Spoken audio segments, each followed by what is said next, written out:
तो देखिए बहुत ही बड़ा गाना आ रहा है उषा फिल्म से। जी हाँ, पावर स्टार पवन सिंह के साले विक्की सिंह के चैनल से आ रहा है भाई साहब उषा फिल्म से। बहुत ही बड़ा गाना आज जो है 29 तारीख को रिलीज होने वाला था। 28 तारीख रिलीज होने वाला था गाना, 28 से 29 के बीच में, यानी आज ही रिलीज होने गाना। जब हम वीडियो डाल देंगे वो गाना वही दिन रिलीज होगा उषा फिल्म से। बहुत ही खतरनाक प्रिंस प्रियांशु के हाथ, मतलब प्रिंस राइटर लिखे हैं और प्रियांशु सिंह म्यूजिक दिए हैं। आपका ट्रेनिंग खेसारी लाल यादव और शिल्पी राज गाए हैं भाई साहब। बहुत ही खतरनाक गाना है और बहुत ही ग्राउंड लेवल पर बजने वाला है और देसी टाइप के गाना है और मस्त लगेगा गाना। आप लोग जरूर सुनिए वीडियो। अगर आप लोग हम पूरा देख लिए हैं तो इस वीडियो को लाइक कीजिए, सब्सक्राइब कीजिए चैनल को, बेल आइकन दबाकर नोटिफिकेशन कीजिए। और जब ये वीडियो खत्म हो जाएगा तो भाई साहब जाकर वो गाना जरूर सुनिए। उषा फिल्म से आया है पावर स्टार पवन सिंह का न्यू गाना जो है शिल्पी राज की आवाज में।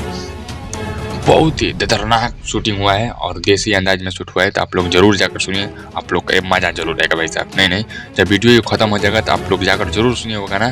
हम गाना को लिंक में भी दे देंगे, आप लोग जाकर यहाँ से भी सुन सकते हैं। और नहीं तो उषा फिल्म से मारिएगा Usha film power star Pawan Singh है शिल्पी राज के गाना, तो आ जाएगा भाई साहब। उस पर जाकर आप लोग जरूर सुनिए, बहुत ही मस्त लगा। देसी तरीका से लेकर आए हैं पावर स्टार पवन सिंह, फिर लगन में बजने वाला ये गाना। चलिए मिलते हैं अगले वीडियो में कुछ अपडेट लेकर।